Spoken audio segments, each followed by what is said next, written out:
Welcome to Shelf Life, the monthly series where I talk about games I covered about 6 or 7 months ago on the channel and let you know whether they're still in my collection. And today I'm looking back at games I covered in November of 2024. Let's see which of them had shelf life. So first in the crowdfunding corner is Storyfold Wildwoods. This was one of my favorite crowdfunding games from last year. I'm still super excited for this one. It's quick to play. The action system is actually pretty crunchy and fun and interesting. And the narrative, the art just kind of blew me away. It was actually kind of in a slightly emotional gameplay, which is really impressive for this kind of thing. So yeah, I can't wait to play this one more. That is Storyfold Wildwoods. This would definitely be a keep if it was out yet. Next is Tanares Expedition. This is the new mode for the Tanares system. And yeah, I mostly liked this one. You have 4 characters. You have these varied ability cards to use. Yes, it is like a D20 attack system, and some things do get a little samey. But at least from what I played, the gameplay is quick. The leveling up is really fun, and your characters like level up very consistently in a quick, fun way. Now, I did not get to play like a full campaign. I didn't get to see kind of how things evolve beyond the basic missions. But I really enjoyed my play of this one. You know, it's not like a top game of the year for me so far, but I wouldn't mind playing more of the final product. That is Tanares Expeditions. One that I'm much more hesitant about, although I hope the final product is good, is Enormity. This is the latest from the Aeon Trespass Kingdom Forlorn people. And yeah, the boss battling is great. I want to reiterate, I think the boss battling was awesome. Clearly, between Aeon Trespass and Kingdom Forlorn, they know how to do boss battling in a really great way. But yeah, the sort of like stealthy exploring the spaceship stuff was kind of a letdown, at least so far. I don't really like the blip system and kind of how they're spawning enemies. So I hope they re-examine some of that stuff and try to design it differently. Although they didn't seem to... They didn't seem to like my video very much, so I don't know if they'll take any of that feedback. But that's okay. You know, it's their game to do with as they choose. But that is Enormity, one that I'm not as confident about. But it is a very good design team, and certainly like Aeon Trespass from the initial preview to the final game got way better. So hopefully this one will too. But yes, that is a third game on crowdfunding, Enormity. And the last one I don't have any footage of because I only did a review for it after I played the entire thing. So I guess it's not really a crowdfunding game because, you know, what's going to be released finally is the exact same thing as far as I know. But yeah, this is Ministry of Lost Things. This is the newest puzzle narrative kind of riddle game from Post Curious. This is not in my top Post Curious games, but it is solid. It's very quick compared to their usual things. It's a smaller box. It's a cheaper purchase. But it's very charming. The world is very interesting. And I think they're going to try to do, the fact that it says Case 1 Lint Condition makes me think they're going to do more things kind of in this world of like lost items and tracking them down. But like all their stuff, I liked the little story that was being told. I liked the mechanics. It was a solid experience. That's Ministry of Lost Things. But let's get to the actual keeps and calls. So first is Mage Noir, a sort of Magic the Gathering-esque 1v1 card battling game that also had a solo mode with an expansion. And this one didn't work that well for me. It is a call. I found the mana system sounded super cool on paper, but kind of became pretty like obvious and derivative in the actual play. There was a lot of card draw luck involved. The solo system didn't make me too happy.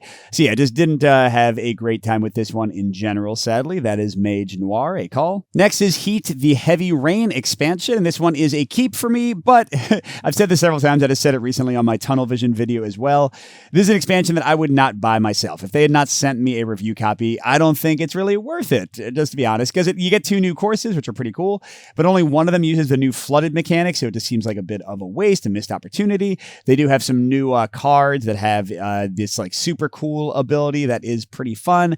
But yeah, I don't know. I just don't think there's enough there to justify it. I wish that they had like held off on Tunnel Vision, held off on Heavy Rain, done a like bigger, more fully featured expansion. But I know they wanted to capitalize on the game's excitement as quickly as they could.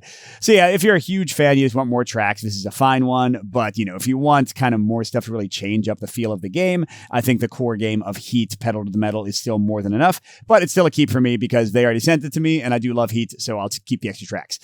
So that is Heat, Heavy Rain, a keep. Next is Arkham Horror, The Feast of Hemlock Vale, which is actually, for a second, I thought it was the most recent campaign release for Arkham Horror, the card game, but no, there was another one after that.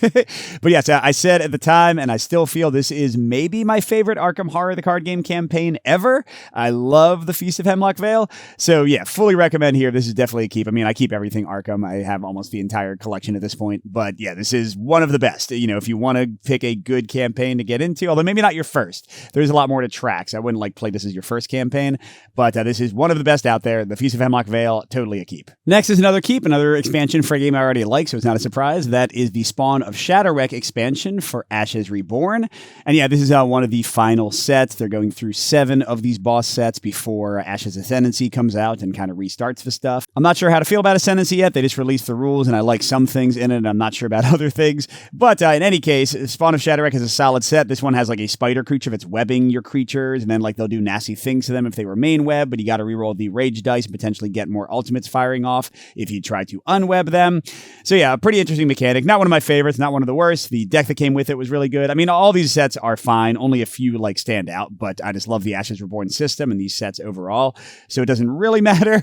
And this one does, yeah, I don't remember too many details about this one, which means it's not one of the best, but it's still really good. Spawn of Shadowreck, that's another keep. Well, the next one is a call, and that is Catharsis Divine Wrath. So this is one that I was really excited for because it's been sold as kind of like, Dice Throne, but more strategic, more interesting. And it definitely is that. It's Dice Throne with more like variety and character powers and stuff. But it's also just kind of a chore to play. I don't like a lot of the decisions. The core one that kind of annoyed me is that every time you use an ability, you like hurt yourself with it. So I don't know. I felt like the balance is a little bit weird sometimes. Like there's some abilities you just never want to use because they just aren't going to be good enough. So I don't know. I didn't like this one overall, although some people might love it. That was a call for me, Catharsis Divine Wrath. Well, the next one is a big keep, not a surprise if you've been watching the channel, because this was one of my absolute favorite games on my top stealth games list recently, and that is SAS Rogue Regiment. I love the stealth in this one, the variety of scenarios, the way you can build your own scenarios, the different like character powers chaining together, the great quick event system to give replay to the game. It's just awesome. This one is great. If you like stealth games, definitely check it out. It's a favorite. SAS Rogue Regiment. Big keep. And another big keep, it was one of my favorite games from last year, although it's going to be like, honestly, because it was a 0.5 like sort of inclusion on last year's top game list. This time it's going to be in my top games for sure. And that is the Fellowship of the Rings trick-taking game. You know, I love the crew. I love trick-takers in general. I've been playing Hearts and Spades and Bridge since I was a baby. And this one does a great job with it. I love how the different characters kind of change things up, the different scenarios. It's very easy to teach. I've taught it to my kids. Just a lot of fun. And I am a Lord of the Rings fan, so that helps out too. So yes, obviously I keep the Fellowship of the Rings trick-taking game. And finally, one that might surprise some people because it's a call, but that is Star Trek Captain's Chair, the re-implementation and kind of re-envisioning of the Imperium deck building system, but for Star Trek. I did enjoy the design of this one. I do think for me it is an upgrade to Imperium in almost every way, but the problem is that I really didn't like Imperium in the end. Like it went down for me quite a lot just because it's hard to get to the table. Like this is a great design, but it just takes longer than I want it to. It's more like crunchy and like calculating scores and stuff is more annoying than I want it to be. That being said, if they send me a review copy of the new set that they've announced, which is a standalone, just like Imperium had several standalone sets, I'll definitely still play it. And I don't know, maybe I'll keep that one. But yeah, for my taste, at the time I was playing this one, it's really good design. Like I don't have any complaints about it. I just don't want to play it. I just don't want to get it to the table. That is Star Trek Captain's Chair, a call. So this was a pretty dang good month. 5 games kept out of 8, although 3 of them were expansions for games I already really enjoy, so none of them were very surprising. Well, let's get to the contest results and see which of you were able to guess my keeps most accurately. All right, and let's get to the contest results. And sorry that my mic sounds different. I actually had to send in my main mic for servicing after it's had all these issues recently. But I recorded all the other parts of the video with that mic, so this one's just a little bit changed. But yes, round 1 or group 1, Heat Heavy Rain, easy favorite here. 76% got it right. Mage Noir and both only got 4% of the vote. For group 2, another pretty confident one for people. Most people got it right with both 68%. 23% thought I'd keep Feast of Hemlock. 6% thought just Spawn of Shadowreck. And 3% thought neither. Group 3 is really interesting. First of all, it is the one where the majority got it wrong. 64% said neither. SAS Rogue Regiment, 34% got that right. And then Catharsis and both got 1 vote each. So sorry to those people, but not correct in this case. And finally, Group 4 got Lord of the Ring Trick Taker, but only 46%. So along with SAS, this is one that messed people up the most. Many people said both, that I kept Captain's Chair as well. 10% said neither, and 8% said just Captain's Chair.